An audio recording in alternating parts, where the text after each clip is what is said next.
మీ పేరు సార్? రాజేష్ అండి. రాజేష్ గారు, మన షాప్ పేరు, షాప్ అడ్రస్ చెప్పరా సార్? సార్ మన Narsanpet evergreen super market main road decide CMR junction. Okay, thank you sir. Sir మన దగ్గర ఉన్న ప్రోడక్ట్ ఏంటి ఒకసారి చూపించరా? సార్ మన దగ్గర రెడ్ శాండ్ ఒకటి ఉంది, పపాయా న్యాచురల్ ఒకటి ఉంది. హెర్బోల్డ్ బ్రాండ్ సార్? హెర్బో వరల్డ్ మన బ్రాండ్ పేరు హెర్బోల్డ్. ఎంతకాలం అమ్ముతున్నారు సార్ మనది ఇది షాప్లో? 1 year నుంచి అమ్ముతున్నాం. 1 year నుంచి అమ్ముతున్నారు. సో కస్టమర్ ఫీడ్బ్యాక్ ఎలా ఉంది సార్? రిపీటెడ్గా వస్తున్నాయి, తీసుకెళ్ళిన వాళ్ళు కంపల్సరీగా పేరు పెట్టి అడుగుతున్నారు. Okay sir. మొన్నటి వరకు యాడ్ చూసి 2-3 తీసుకెళ్లారు. Okay sir.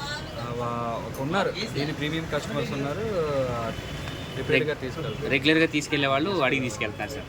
మీరైతే హ్యాపీగా సార్? సైడ్ ఎఫెక్ట్స్ కానీ ఇది బాగోలేదు చెప్పిన వాళ్ళు ఎవరు లేరు కదా? మీరైతే హ్యాపీ ఫీల్ అయ్యారు కదా సార్? మన షాప్లో రెగ్యులర్గా అయితే అమ్ముతున్నారు. ఎక్కడ వచ్చినా ఇక్కడ అవైలబిలిటీ ఉంటాయి కదా సార్ ప్రొడక్ట్స్? ఉంటాయి సార్ మన షాప్లో, మన సూపర్ మార్కెట్లో సార్ ఉంటాయి సార్. సో మన వాళ్ళకి ఎవరన్నా మీ అమూల్యమైన సలహా ఏమన్నా ఇవ్వగలరా మన వ్యూవర్స్కి? అంటే వ్యూవర్స్కి అంటున్నారా? మన కంపెనీ వాళ్ళకి వ్యూవర్స్కి చెప్పండి సార్. వ్యూవర్స్ కంటే ఇది న్యాచురల్ ప్రొడక్ట్స్ కాబట్టి ఒకసారి ట్రై చేయడం తప్పలేదు. Okay sir. సైడ్ ఎఫెక్ట్స్ ఉండవని 100% నమ్ముతున్నారు మీరు.